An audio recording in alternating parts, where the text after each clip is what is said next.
허환구의 라디오 오늘.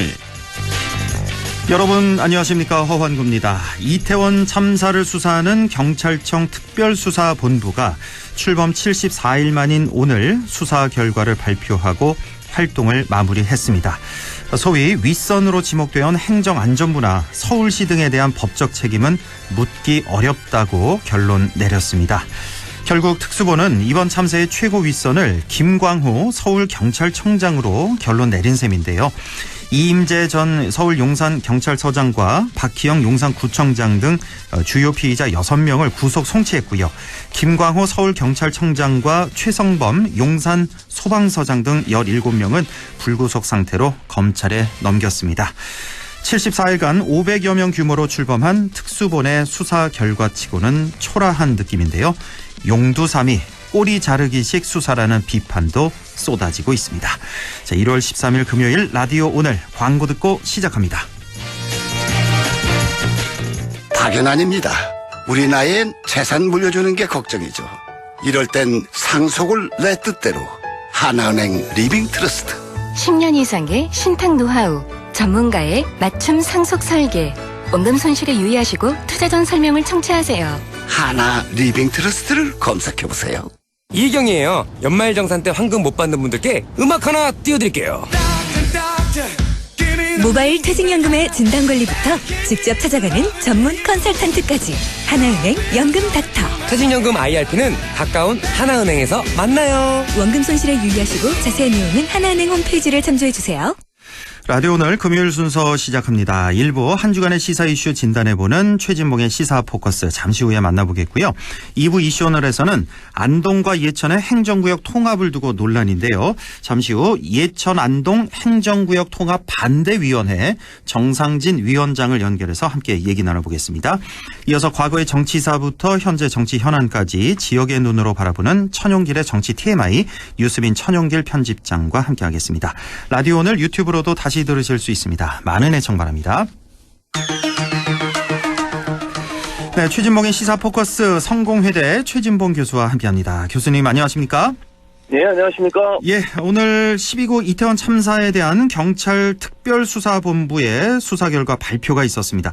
74일간의 수사를 이제 마무리했는데요. 예. 자, 결국 윗선까지는 닿지 못했습니다. 행안부 장관, 경찰청장, 서울시장 닿지 못했고 용두삼이란 비판을 면치 못한 그런 상황. 근데 사실 이 특수본 수사가 시작할 때부터 이런 얘기가 많이 있지 않았습니까? 구조적으로 이건 힘들다. 경찰청 산하의 특수본이잖아요. 근데 어떻게 직속 상관 경찰청장과 그 위에 행안부 장관 수사를 어떻게 하겠냐 이런 얘기가 있었는데 결국 이렇게 됐네요. 그러니까요. 사실은 이제 윗선에 대한 수사를 전혀 못하고 실제로 현장에 출동했던 사람들이 처벌받게 되는 이런 이상한 상황이 펼쳐졌다고 볼 수밖에 없습니다. 더 황당한 것은 특수본의 조사 결과예요. 그 조사 결과를 보면 사실은 서울시장이라든지 아니면 경찰청장 그리고 행안부 장관은 책임이 없다. 이렇게 면죄부를 줬거든요. 과연 이게 타당한 건가? 아니 이런 거 아니겠습니까? 어떤 사람이 기동대가 출동을 하거나 아니면 어떤 인력 배치를 하는 것은 다 위에서 하는 겁니다. 윗선에서. 그럼요. 밑에 사람들은요. 윗선의 지시를 받고 움직이는 겁니다. 그런 상황에서 윗선의 지시에 대해서는 전혀 처벌을 못하고 움직여서 현장에 간 사람만 처벌한다? 그게 과연 맞는 건지 모르겠어요. 실제로 오늘 유가족들도 그런 얘기를 하셨는데 이게 과연 진상조사가 제대로 된 것이냐. 특수본은 대체 법적인 한계만 얘기하고 제대로 처벌도 하지 않는 이런 상황을 만드는 것이 타당한 거냐. 이런 비판을 하고 있는 건데요. 저는 지시를 하는 사람, 즉 이런 상황이 발생될 거를 미리 예견을 하고 준비를 제대로 하지 못한 부분에 대한 책임도 함께 물어야 된다. 그런 부분들이 함께 가지 않는 이상은 이거는 제대로 된 수사나 아니면 제대로 된 처벌이라고 볼 수 없다. 이렇게밖에 말씀드릴 수 없을 것 같습니다. 그러니까 가장 아쉬운 게 왜 미리 예방 조치를 안 했냐. 그러니까 그렇죠. 수년 전부터 이태원 할로윈 축제 있을 때마다 기동대 배치를 했었잖아요. 인원이 워낙 많이 몰리니까 한꺼번에. 근데 왜 올해는 왜 안 했냐? 거기에 대한 책임을 왜 안 묻는지 이거 유가족들이 받아들일 수 있겠습니까? 이번 결과. 전혀 못 받아들이죠. 그러니까 유가족들은 왜 이렇게 밑에 사람만 꼬리 자르기 하고 책임 있는 정부 당국자들은 전혀 책임을 지지 않는 모습을 보이냐고 지금 비판을 하고 있는 겁니다. 저는 이 부분을 좀 심각하게 받아들여야 된다. 아까도 말씀드렸지만 지시를 하는 사람이 있을 거 아닙니까? 예. 지시를 제대로 안 했기 때문에 인력 동원도 안 된 것이고 밑에 있는 그 하위직 공무원들은요 지시 받고 움직이는 거거든요. 그러니까요. 그러면 지시를 한 사람, 움직인 사람이 죄가 있습니까? 문제가 있습니까? 아니면 지시를 한 사람이 문제가 있겠습니까? 저는 이 부분에 대해서 법적으로 한계가 있다고만 얘기하지 말고 처벌 가능한 부분들이 어떤 부분이 있는지를 제대로 잘 파악을 해서 그렇게 저는 처벌해야 한다고 봅니다. 국회에서도 지금 뭐 국정조사하고 있잖아요. 어제 이제 특위에서 2차 공청회를 가졌는데 유족과 생존자 또 지역 상인들이 나왔단 말이에요. 뭐 상당한 뭐 정부 대상 질타가 이어졌다고요? 그렇습니다. 뭐 사실은 울음바다도 됐고요.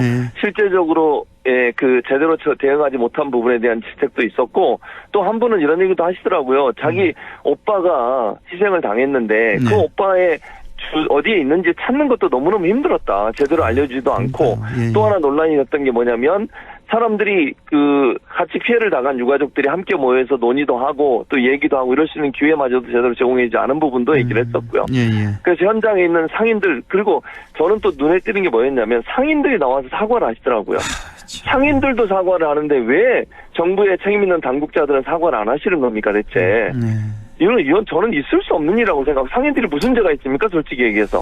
상인들은 자기들이 책임이 없음에도 불구하고 그런 일이 일어난 것에 대해서 참 미안하다 이런 말씀을 하신 걸 들으면서 실제 책임 있는 당국자들은 아무 얘기도 하지 않는 그런 모습이 너무 대비돼서 더 화가 나는 장면이었다.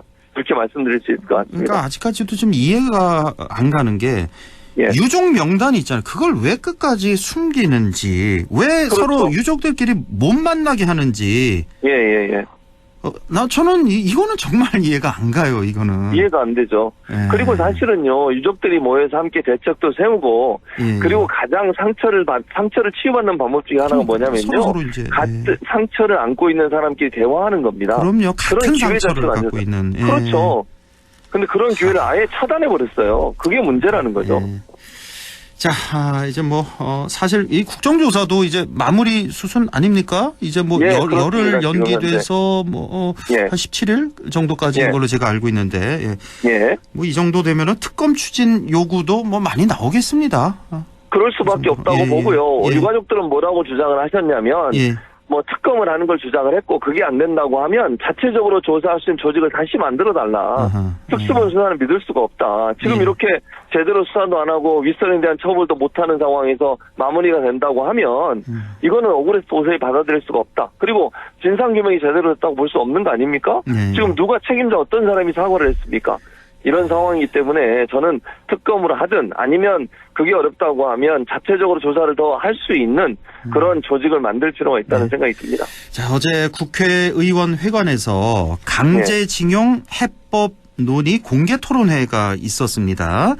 자, 행정안전부 산하의 일제 강제동원 피해자 지원재단이라는 게 있는데 여기서 이제 일본 기업의 배상 확정 판결받은 그 국내 피해자들에게 강제동원 그 피해자들에게 배상금을 대납하는 방식이 사실상 정부안으로 제시가 됐습니다. 그러니까 일본 기업이 배상하는 게 아니라 우리 기업들이 대납하는 방식으로 이렇게 정부에서 정부안이 확정됐다는 거예요. 그렇습니다. 자, 이걸 어떻게 해석해야 될지 뭐 굉장히 뭐 피해자 본인들 굉장히 반발이 크겠는데요.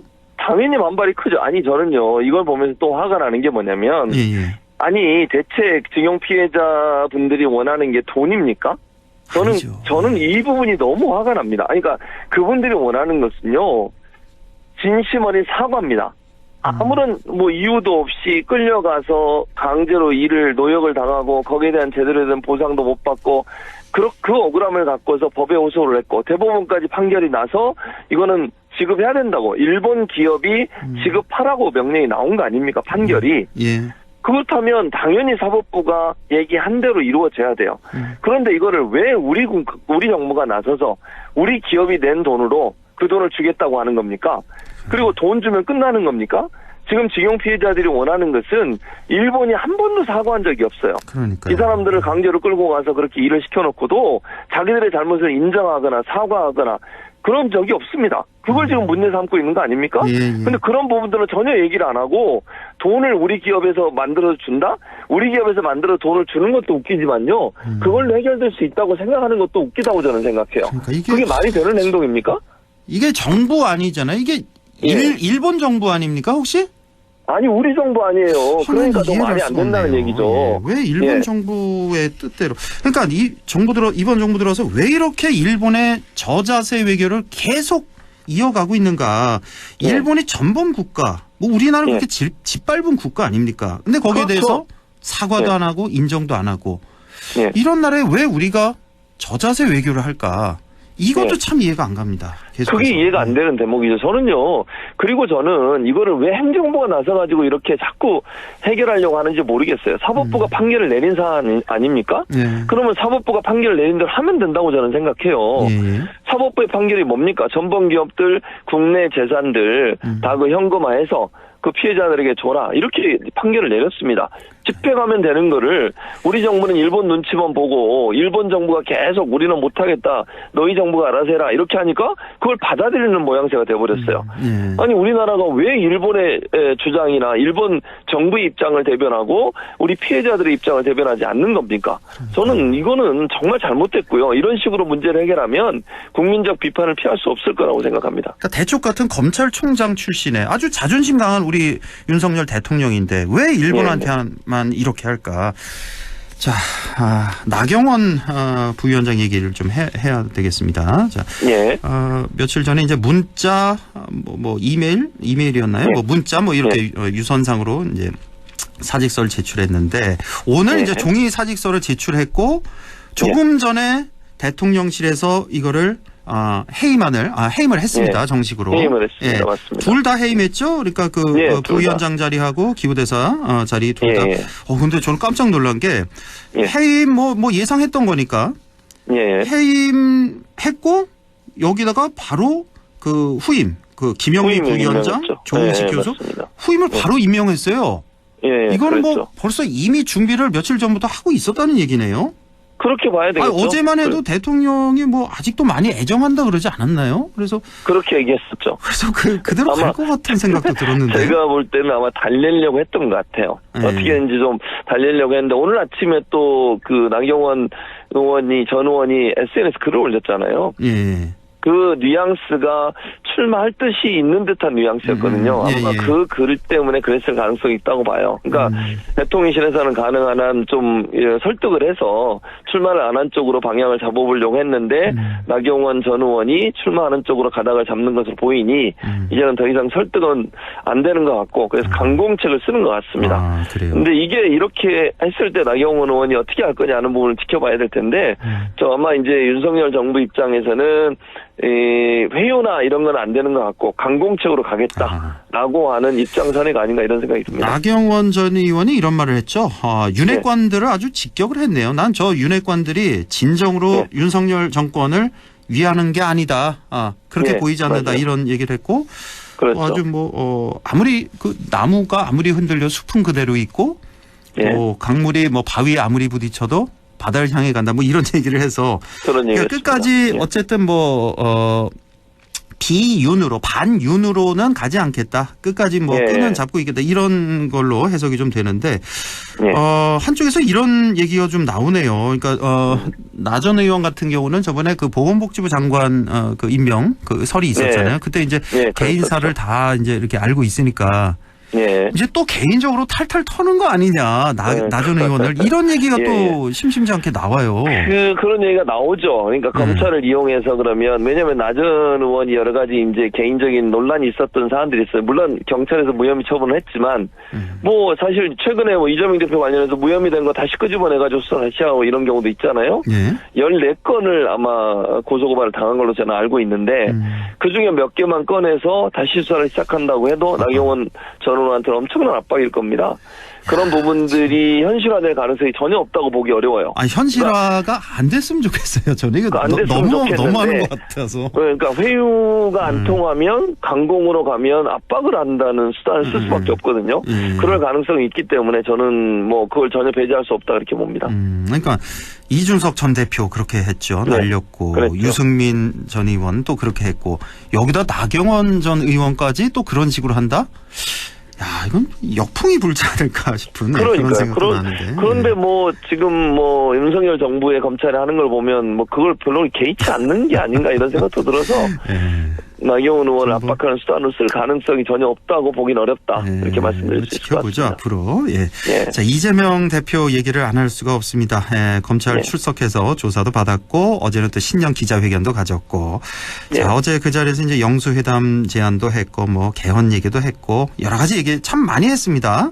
예, 대통령실은 지금 뭐 무반응이던데 뭐 전체적으로 짧게 어떻게 보셨는지 한 말씀만 좀. 예. 저는 뭐 이재명 대표가 당당하게 소환에 나선 것은 제가 볼 때 정면 돌파를 하겠다는 의지라고 보여져요. 만약에 소환에 나서지 않으면 또 방탄국기라고 계속 공격을 할 거거든요. 그런 차원에서 본다고 하면 수사에 적극적으로 협조하는 모습을 보이면서 본인의 부당함, 그러니까 이런 수사의 부당함을 적극적으로 알리려는 시도였다고 보여지고요. 그래서 저는 뭐 이 그 수사에 영향받지 않고 대표가 해야 할 일들 하나하나 차근차근 해나갈 걸로 보여집니다. 그리고 이제 기자회견에서 그 얘기했지 않습니까? 정치 검찰이 지금 압박을 하고 있고 탄압을 하고 있다는 얘기를 했고요. 그런 이제 얘기를 계속 할 것 같고요. 민생 행보도 더 확실히 할 것 같습니다. 왜냐하면 사실은 대비되는 부분이 윤석열 정부에서 민생 부분이 제대로 잘 챙겨지지 않는 부분이 있고 요즘 경제, 물가 뭐 어렵지 않습니까? 이런 상황에서 대안 세력으로서의 민주당의 면모를 보여주려는 그래서 총선을 대비한 체제로 가지 않을까 그렇게 예상이 됩니다. 그러니까 요즘 뭐 국민들 너무나 어려움에 처해 있는데 사실 지금 정권도 그렇고 좀 잘 이렇게 신경 쓰지 않는 것 같고 민주당도 마찬가지입니다. 뭐 민생에 대해서 그렇게 최선을 다하는 모습을 우리 국민들이 보질 못해서 좀 아쉬움이 많았는데 앞으로는 좀 같이 손잡고 우리 민생을 잘 좀 챙겼으면 좋겠습니다. 자, 그리고 어제 그 김성태 전 쌍방울 회장 있잖아요. 태국에서 뭐 골프장에서 체포됐는데 이게 뭐 입국 거부 소송을 하면 뭐 수개월에서 뭐 수년까지도 국내 걸린다. 입국 안 할 수도 있다고 하는데 뭐 자진 귀국하겠다. 뭐 수일 내에 입국할 것 같은데 자 어떻습니까? 이 대표 입장에 이재명 대표 입장에서 이 김성태 전 쌍방울 회장 뭐 새로운 좀 트리거가 되지 않을까 좀 겁나지 않을까 뭐 이런 생각도 좀 드는데요. 뭐 이제 이런 거죠. 이재명 대표 연관된 거는 두 가지라고 볼 수 있는데 하나는 이제 변호사 대납 의혹 사건인데 이재명 대표는 본인 돈으로 지급했다라고 이미 공개를 했고 그리고 이제 또 하나는 그 대북 그 송금 관련된 문제인데 이것도 이화영 전 부지사하고 연관이 되는데 이재명 대표는 그와 연관이 없다라고 선을 그은 상태입니다. 자, 이제 이런 상태인데 이재명 대표는 자신 있다고 얘기를 하고 있어요. 다만 이게 이제 만약에 이 김성태 씨가 출신 이제 조직폭력 쪽에서 있다가 오신 분이잖아요. 그렇기도 하고 이분이 이 문제만 걸려 있는 게 아니에요. 회사 관련해서 여러 가지 지금 걸려 있는 게 많습니다. 그러니까 이재명 대표 관련된 것뿐만 아니라 뭐 계열사 관련된 문제, 횡령, 배임 이런 문제도 지금 걸려 있거든요, 같이. 그래서 이런 문제를 가지고 검찰이 혹시나 이건 이제 민주당이나 이재명 대표 측에서 우려하는 부분인데요. 회유를 하는 게 아닐까. 그래서 진술을 좀 허위로 하게 만들지 않을까라는 이제 우려를 하는 거죠. 그랬을 경우 왜냐면 다른 여러 가지 범죄 행위가 많으면 그런 부분들에서 어느 정도의 형량을 낮추기 위해서 검찰이 원하는 정도의 진술을 하지 않을까 하는 우려가 있어서 그 부분이 좀 걱정되고 우려되는 부분이다. 민주당 입장에서는 그렇게 볼 수 있을 것 같습니다. 김성태 전 쌍방울 회장 같은 경우는 그러니까 두 가지군요. 변호사비 대납 사건 그리고 대납 의혹 그리고 대북 송금 관련해서 이렇게 두 가지, 두 가지가 걸려 있는 거고. 그러니까 전체적으로 이재명 대표 같은 경우는 한창 왜 대장동 수사 시끄러웠잖아요. 뭐 김만배니 남욱이니 유동균이 등등해서 한창 그 조사하다가 언론 흘리다가. 지금 그저께 화요일이었죠. 화요일에 이제 성남 FC 후원 사건을 이제 검찰 소환까지 받고 이제는 또 다음 주부터는 변호사비 대납 수사 이걸 또 시끌시끌해지는 거 아닌가. 이거 계속 돌고 도는 거 아닌가. 이렇게 1년 또 보내고 총선 치른 거 아닌가. 그런 생각도 좀 드네요. 예. 예, 그럴 가능성이 있습니다. 아유, 시간이 많이 지났네요. 예, 지금까지 성공회대 최진봉 교수와 함께했습니다. 고맙습니다. 예, 감사합니다.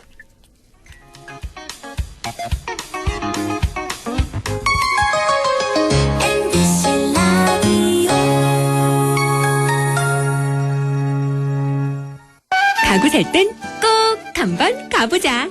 안동 명품 가구 백화점. 흑표 흑침대, 양성국 갤러리, 금성침대, 한국 가죽 소파, 장수돌 침대. 다양한 브랜드 가구를 한 곳에서 쇼핑할 수 있는 대형 가구 전시장. 안동 명품 가구 백화점. 예, 며느라. 밥 했어? 설거지 했어? 쓰레기 버렸어? 청소했어? 빨래했어? 개밥 줬어? 아들 낳았어? 딸 낳았어? 아무것도 안 하고 싶다. 이미 아무것도 안 하고 있지만 더 격렬하게 아무것도 안 하고 싶다. 지금은 그냥 라디오만 듣고 싶다. MBC 라디오. MBC 라디오. 라디오 청취자 10명 중 4명이 듣는 방송 국가대표 라디오 MBC 라디오.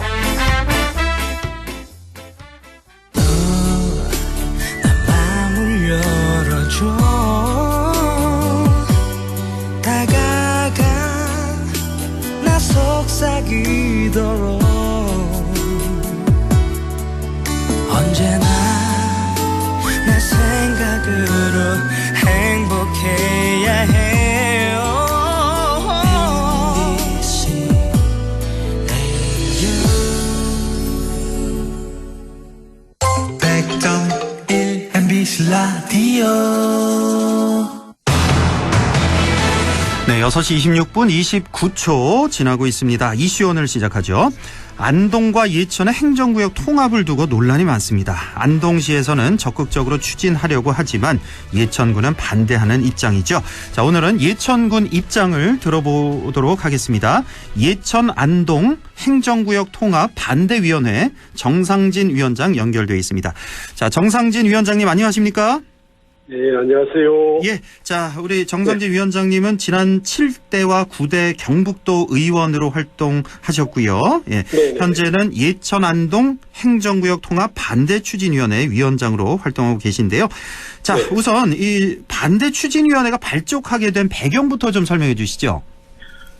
네, 그는 분명히 안동에서 일방적으로 시장이 저렇게 통합을 추진한다 하니까 생각 없이 그냥 그러려니 하고 넘기다가 뭐 텔레비를 통해서 언론을 통해서 자꾸 떠들어가는 것이 이건 안 되겠다 싶어서 예천에 떠드는 사람들이 모여서 이 반대를 좀 해야 되겠다.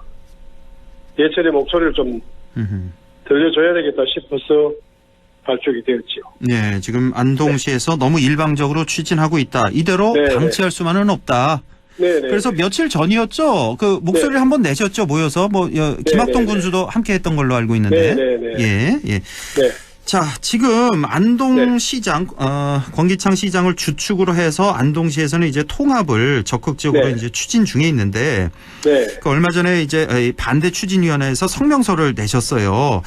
안동시의 행정구역 통합 파리는 일본의 독도 파리와 다르지 않다. 이러면서 아주 강하게 비판하셨는데요. 이렇게 보시는 이유는 뭡니까? 예천인들을 얼마나 무시했으면은 안동시장이 공약으로 냅니까? 그리고 안동이 뭔데 예천을 무시한 일방적인 통합 얘기가 나오는 이유가 뭡니까? 난 도대체 이해가 안 되고 대한민국 어디에도 우리 경상북도에도 통합해서 성공한 사례는 아무 데도 없습니다. 기자님이 한번 보십시오. 영풍군이 그렇고 선산군이 그렇고 영일군이 그렇게 되었어요. 그런 군들이 고유 명사가 지금 존재합니까? 전부 사라졌잖아요. 그런데 그 도시가 잘 되었느냐? 발전이 되었느냐, 국민들의 삶의 질이 좋아졌느냐 한번 돌아보십시오. 기자님들이. 네. 영풍군 소재지 풍기에 가보십시오. 인견 좀 팔면서 지금 면 소재지 벗어나지 못하고 있는 그 모습을 보십시오. 그런 사례를 보면서 통합 얘기가 나오는 안동의 그 생각이 어디에 있는지를 정말 기가 막힐 얘기라고 밖에는 생각을 못하겠고 또한 예산이 줄어드는 이런 형편에 통합을 들고 나오는 건기창 시장의 그 머리가 좀 잘못된 것 같아요. 계산기가 잘못되어 있는지 컴퓨터가 잘못되어 있는지 기자님만 보십시오. 마산창원 지인에 훔쳐서 23년도 예산 얼마 교부세에 배정된지 확인해 보십시오. 3조 7천억이에요. 3조 7천억. 네, 마산창원 진해 예산이요? 네네네. 예. 거기 세 도시가 떨어져서 같은 인원수에 같은 충주나 다른 시를 비교해보면 6조가 돼야 돼요. 6조가. 예. 그런데 3 플러스 1 플러스 3이 그래 3조 7천억밖에 안 되는 마이너스 교부세 배정되는 이런 형편에 이걸 가만두고 볼 예천이 있는지 압니까? 예. 네? 지금 3조 7... 어디든지 예. 성공한 예가 있으면 가지고 오라 이 말입니다. 3조 7천억이라는 거는 1년 예산 말씀하시는 겁니까? 1년 예산 교부세 배정한 것을 우리가 확인한 거지요. 네, 교부세가 3조 7천억이다. 네. 원래는 6조 원대가 돼야 되는데, 그러니까 돼야 되지요. 3개 도시를 통합의 효과가 없다. 예산상으로만 봐도. 아니고 망하는 길, 망하는 길. 예. 이런 것을 일방적으로 예천이 상의 한마디 없이 일방적으로 건기창 시장님 난 모르겠습니다만 공약을 해서 이렇게 예천이를 멸시해요. 이거 소송 들어갈 겁니다. 정신적인 피해, 우리가 움직여서 물질적인 피해 건기창 시장한테 나중에 소송 들어갈 거예요. 예, 우리 지금 피해 보상. 예. 그 예천안도 행정구역 통합 반대위원회 정상진 위원장님의 이 말씀 듣고 있는데 얼마나 적극적으로 반대하는지 우리 목소리 듣고도 우리가 이제 느낄 수가 있는데 권기창 안동시장 같은 경우 저희가 얼마 전에 이제 인터뷰를 직접 했는데 이거 행정 통합을 밀어붙이는 게 아니다. 예천은 흡수 통합 이런 거 절대 아니다. 주민 의견을 물어보는 거다. 물어보고 주민들이 원치 않으면 안동 주민들, 예천 주민들 원치 않으면 과감히 이거 그 자리에서 포기하는 거다. 다른 발전 방향을 추진하는 거다. 이렇게 얘기를 하거든요. 네. 그 말씀 좋아요. 예. 그러면은 지금 당장 신도시에 민간인들한테 휴대폰 번호 적어가지고 찬성 결의 다짐을 받는 저 행위부터 없애라 그래요. 예. 어떻게 신도시 안동서 온 사람들 위주로 해서 통합해야 된다라고 사인 받고 밥 사주고 우리가 지금 안 보이는 줄 압니까? 자연스럽게 저는 알기로 그래요. 문화가 같다, 또 살아가는 일거리가 같다. 그러면은 차라리 안동 같으면 영주하고 뭉쳐야죠. 선비촌, 안동 양반 이런 게 맞다 문화가 같다면은 그렇게 먹고 가는 게 외국의 예 아닙니까? 네. 얼토당토 안 하기 예전에 의견 한번 수렴해보지도 않고 일방적으로 그래 안동 예천 안동 통합 얘기를 들고 나오는 공약을 한 저 사람의 생각이식이 온전하다고 생각합니까? 예, 그래서 그 의견 수렴을 하기 위해서 주민 투표를 의견 수렴을 실시하겠다. 왜 하는데요, 그 사람이 무슨 자격으로? 의견 수렴 자체를 왜 하는데 자기가 뭔데요? 혹시요 안동 시민들, 예천 군민들 중에 행정 통합을 원하는 군민들이 많을 수도 있지 않을까요? 그거는 모르는 사람들이 시민 소리를 들어보고 싶다. 희한한 얘기를 하는데 제가 얘기하잖아요. 아까도 인근 시군에 통합하고 합쳐서 성공한 예가 있으면 그걸 가지고 오라 이 말입니다. 설명을 하고 정부가 실패하고 이런 것을 관심도 없고 모르고 있는 사람들한테 선동을 해서 찬성하는 사람 많다. 어떻게 한다. 이거는 말이 아니잖아요. 예. 앞선 사람들이 할 행위가 아니지 않습니까? 예. 국민과 시민을 잘 살게 하고 더 나은 도시를 만들려면은 정말 어떤 것이 옳은 길인가를 지도자 하는 사람은 알아야지요. 예. 망하는 통합을 왜 하려 합니까?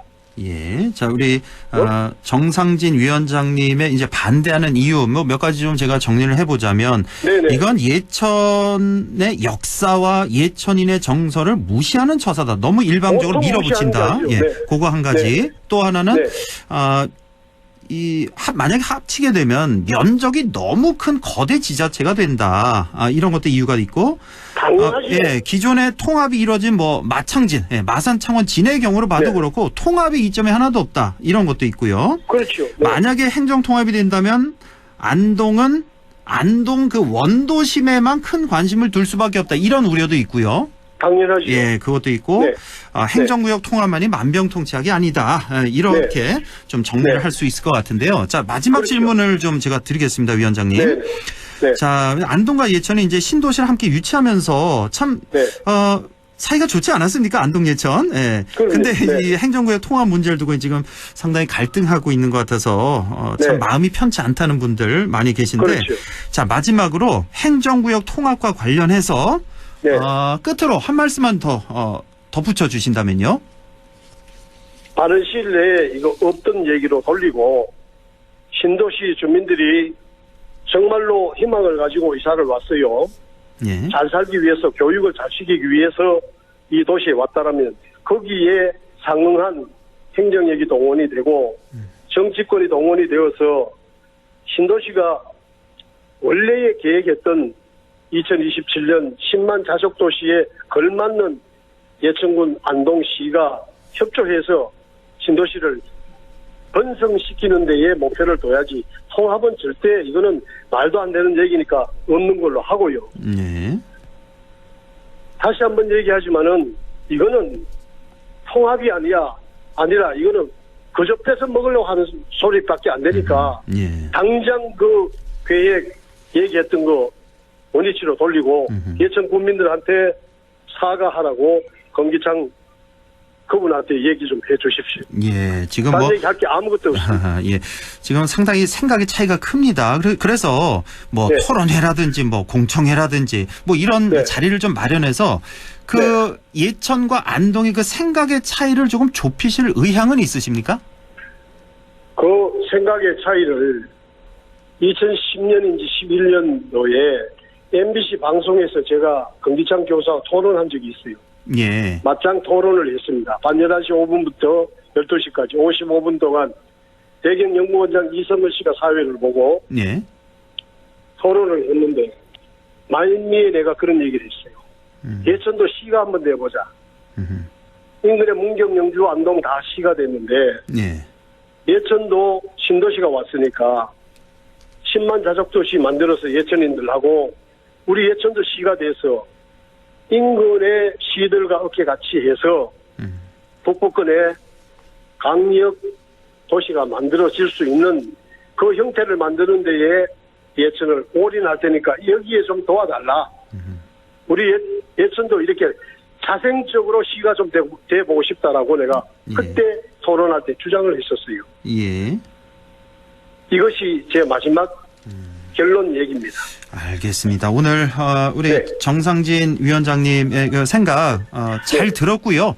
앞으로 얘기를 좀 더 나눠봐야 될 것 같습니다. 예, 오늘 말씀 잘 들었습니다. 아이고, 예, 죄송합니다. 아닙니다. 예, 고맙습니다. 그 얘기가 나오면 제가 좀 흥분을 해서 미안합니다. 아닙니다. 다 이해합니다. 고맙습니다. 예, 고맙습니다. 지금까지 예천안동 행정구역 통합 반대위원회 정상진 위원장이었습니다.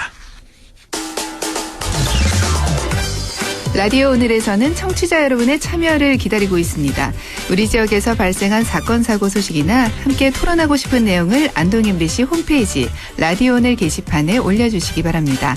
전화와 문자 참여도 하실 수 있습니다. 전화는 851국에 7191번, 문자는 샵 0913번으로 보내주시면 됩니다. 문자는 단문 50원, 장문 100원의 정보 이용료가 있습니다. 여러분의 많은 참여 바랍니다.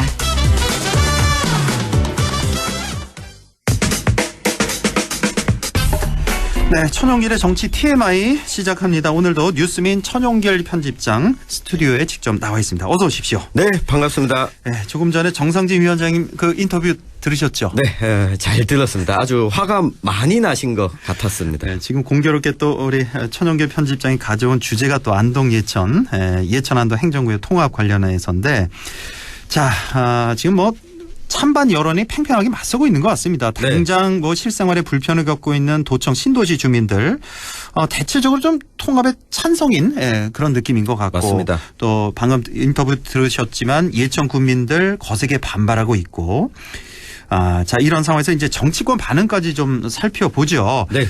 자, 이 갈등 원인의 시발점이 바로 안동 예천 주민들이 아니라는 점. 네. 정치가 손을 놓고 있었다는 점, 이거 아니겠습니까? 네, 제가 오늘 주요하게 좀 말씀드릴 부분이 이 내용인데요. 예. 실제 그 안동과 예천에서 특히 행정 통합을 원하는 쪽에서 보면 행정 서비스 불편을 이야기하고 있습니다. 근데 그리고 또 안동과 예천에서 이 반대하는 쪽에서 보면 역사를 또 지키고 싶어 합니다. 예.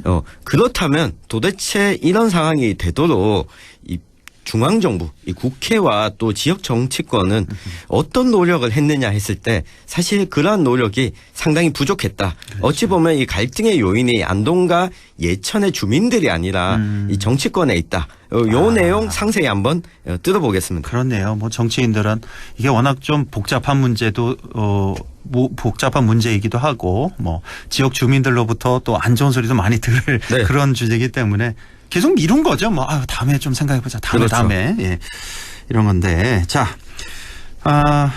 어떻습니까? 이 안동과 예천 지역의 뜨거운 관심사인데 왜 이 논의가 촉발이 된 겁니까? 네, 아마 다들 아실 겁니다. 이 경북도청 이전 때문에 이 논의가 촉발된 거죠.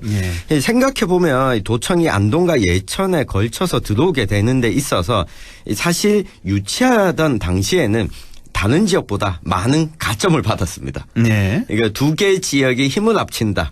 우리 한일 월드컵 공동 유치를 했던 것도 네. 다른 국가들과 경쟁하는 와중에 1국이 하는 것보다 이 두 개 국가, 게다가 이 두 개 국가가 사이가 평상시에 별로 좋지 않았는데 그렇죠. 뭔가 화합하는 모양새. 예. 이것 때문에 안동 예천 도청 신도시가 들어오게 됐는데 이때 우리 정치권이 그리고 중앙정부가 이 예상을 못했을까 하는 부분입니다. 일례로 이 실제 그러니까 거주는 예천에 하고 있는데 관공서는 대부분 안동에 많습니다. 네. 그러니까 뭐 일터와 주거지도 분리가 되고 이 행정구역이 다르면 뭐 쓰레기 봉투나 상하수도 요금도 다르고 이 대중교통도 역시 그렇죠. 이 다르다 보니까 이 불편함이 많은데요. 지금 도청 신도시 얘기하는 거죠. 그렇습니다.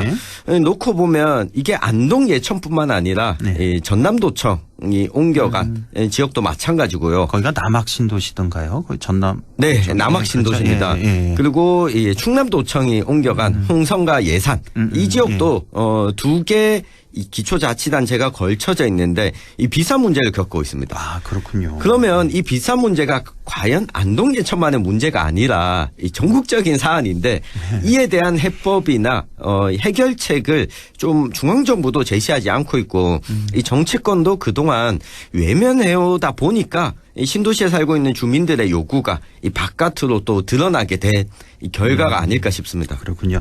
자, 예천군이 반대하고 있는 이유, 조금 전에 우리 정상진 위원장님이 너무 명확하게 한 5가지 정도 말씀을 해 주셔서 여기에 혹시 뭐 덧붙이고 싶은 말씀 있어요? 반대하는 이유? 뭐 이게 한 가지 이 정보만 추가적으로 좀 말씀을 드리면 이 그동안의 역사 예천군이 가지고 있었던 역사 자체를 좀 무시하는 거다. 예. 이 정상진 위원장님 이 말씀이 예천 국민들 입장에서 보면 맞습니다. 그렇죠. 예천이라고 하는 지명 자체가 이 하부로 갈 수도 있고 그리고 이름 자체가 사라질 수도 있고. 그러니까요. 네.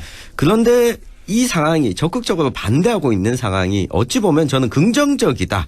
이 정치권은 외면하고 있지만 예. 주민들은 추진을 하거나 반대하거나 우리가 떠올려 보면 과연 예천과 안동은 행정구역을 통합한 적이 없었느냐 했을 때 그렇지 않습니다.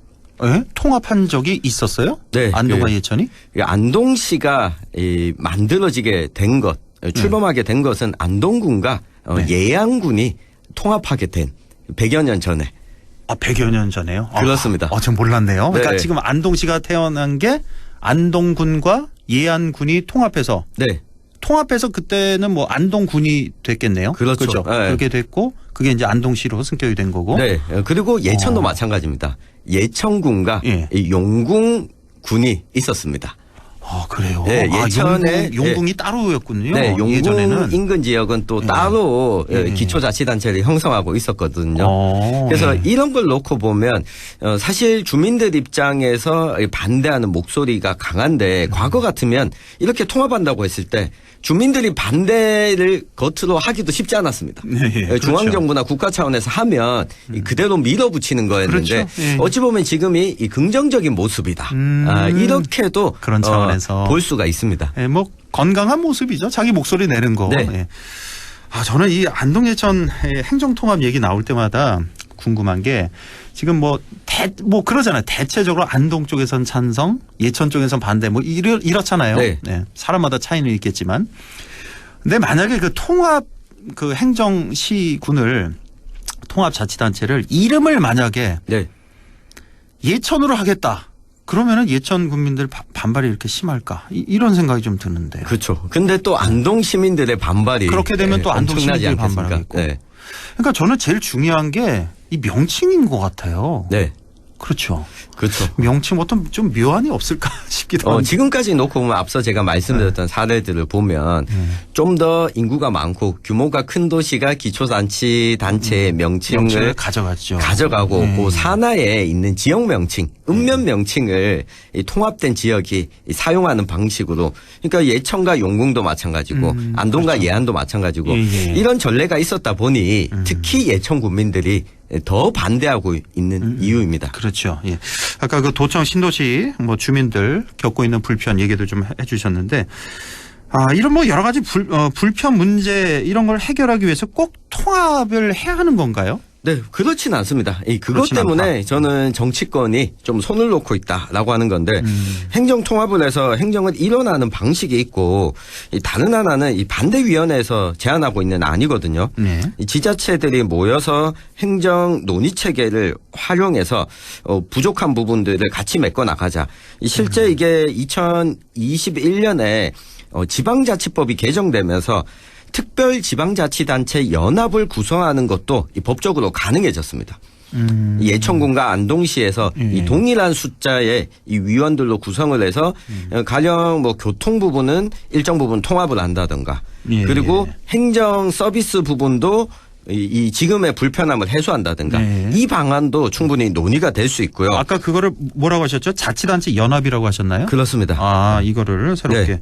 꼭 행정통합 다 전체를 다 묶는 게 아니라 필요한 부분 해서 연합을 한다. 네. 그리고 또 한 가지 방안이 지금 뭐 신도시 주민들 사이에서 나오고 있는 건데 이 독자적인 이 도시로 독립하겠다. 그 도청 신도시를 독자적으로요? 네. 뭐 이런 목소리도 나오는데 이거는 안동시와 예천군의 이 모두가 좀 반대 가능성이 높기 때문에 사실 이 가능성은 그렇게 높지 않아 보입니다. 당연히 그렇겠죠. 뭐 안동 예천에서. 그럼 이거 어떻게 해야 되는 겁니까? 이게 우선 그 정치권 반응 좀 뭐 간단하게 좀 볼까요? 어떻습니까? 일단 이 공기창 안동시장의 경우에는 이미 이 도청 신도시 유치할 때부터 대학에 있을 때부터 이 통합을 전제로 한 연구 결과들을 계속 발표해 왔습니다. 그게 공약에도 그대로 또 반영이 된 거고요. 그렇습니다. 그리고 김학동 예천군수는 반대 입장을 또 분명히 하고 있고 여기에서 안동 예천에 걸치고 있는 정치인이 있지 않습니까? 국회의원. 네, 김영동 국회의원. 안동과 예천 지역구도 또 하나로 합쳐져 있다 보니까 특별한 입장을 안 밝히고 있거든요. 지금 밝힌 게 없어요? 네, 없습니다. 어떤 입장인지. 그러니까 뭐 서두르지 말아야 된다. 요 정도 입장까지만 밝혀놓은 상황인데 앞서 제가 언급했던 이 다른 방법, 이 특별자치단체 연합이라든가 이런 해법에 대해서 그리고 국회에 근무하고 있기 때문에 안동 예천뿐만 아니라 타 지역과도 연동되는 방안에 대해서 김영동 국회의원이 좀 적극적으로 목소리를 내야 하지 않을까 싶습니다. 근데 쉽지 않겠죠. 네, 또 내년에 총선이니까요. 예, 제가 국회의원이라도 난 이게 통합이 좋아. 아니, 통합 안 돼. 이렇게 그 반대 또 목소리가 또 커질 테니까. 네. 예. 당분간은 안 나올 거다. 안 나올 것 같습니다. 예, 거의 100%일 것 같고. 예.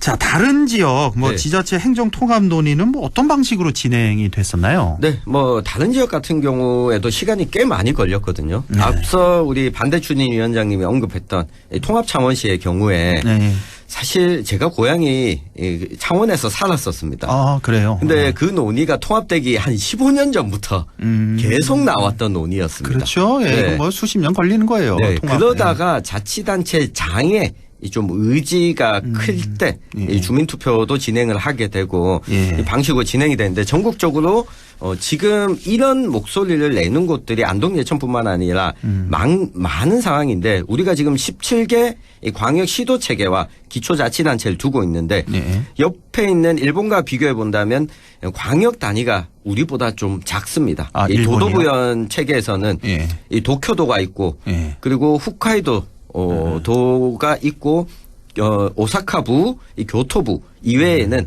이 40개 정도의 현으로 구성되어 있거든요. 우리로 치면 광역자치단체입니다. 우리 떠올려보면 국회가 손을 놓고 있다는 게 바로 이 부분입니다. 지금과 같은 광역행정체계를 계속 지속할 수 있냐 했을 때 지금 안동, 예천, 통합신도시 전국적으로 이와 비슷한 지역이 또 두 곳이 더 있고 그러면 이 광역행정체계 자체를 전국적으로 좀 개편해야 될 때가 아닌가 이런 목소리가 좀 꾸준히 나오고 있는데 여기에 대해서 지금 정치권이 좀 손을 놓고 있는 상황입니다. 아까 그 창원이 고향이시라고 근데 그 마산, 창원, 진해, 마창진 통합할 때 그때 기억이 좀 나는지 모르겠는데 이때 지금 통합 창원시잖아요. 그럼 창원 주민들은 찬성을 했겠고 대체로 마산, 진해 시민들은 반대를 했었어요? 네. 그 어떻게 해서 통합까지 갔었죠? 기억이 나십니까 혹시? 네, 인센티브를 주는 걸로 해서 마산과 진해 인센티브를 많이 그나마 좀 쉬웠던 부분은 그러니까 100만 도시가 되다 보니까 행정구 설치가 가능해졌고 그래서 마산이 이름 붙은 구 진해구 설치가 가능했는데 안동 예천 같은 경우에는 그것도 쉽지 않다. 그런 면에서 통합 창원시 인구가 안 되니까 추진되는 것도 저는 어렵지 않을까. 지금 그 마창진 같은 통합 창원시 같은 경우는 창원시 밑에 마산구가 있고 진해구가 있고 그런 거군요. 그렇습니다. 그렇게요. 예. 그러니까 이름이 완전 이제 역사 속으로 사라지는 건 아니니까 또 어느 정도 또 풍부한 인센티브가 또 있어야 되겠죠. 또 맞습니다. 자, 그럼 마지막 질문이 될 텐데 자, 그럼 정치가 이런 문제에 대해서 어떤 역할을 해야 될까요? 한 1분 정도 남았네요. 네, 한 15년 전이었습니다. 이명박 정부 때 이게 우리 지역 출신 정치인이죠. 이재호 당시 장관이 행정 체계를 우리도 전국에 80개로 일어나자. 그러니까 기초자치단체와 광역자치단체, 중앙정부라고 하는 이 3단계 체계에서 2단계로 만들자. 중앙정부와 그냥 밑에 기초자치단체로. 그렇습니다. 그러면 기초자치단체의 행정 범위도 넓어지고 이 구역도 넓어지는데 이 지금과 같은 행정체계 하에서는 안동과 예천이 통합되게 되면 규모 자체도 너무 커지고 여러 가지 이 역효과도 분명 예상이 되거든요. 사실 이 정치인들이 인구 감소가 지속되는 가운데 지금 안동 예천과 같은 지역의 불편함을 해결하기 위해서 새로운 행정구역 논의를 국회 차원에서 전국적 차원에서 논의를 해야 될 때가 아닌가 싶습니다. 아이고, 그거는 훨씬 더 먼 얘기 같긴 한데. 그래서 안동과 예천 주민들이 이렇게 적극적으로 좀 싸우는데 시간을 보내지 않도록 이 공기창 안동시장도 이 부분에 대한 이야기들을 좀 요구를 하는 것이 맞지 않을까 싶습니다. 알겠습니다. 오늘 말씀 여기까지 듣죠. 천용길의 정치 TMI 뉴스민 천용길 편집장과 함께했습니다. 고맙습니다. 감사합니다.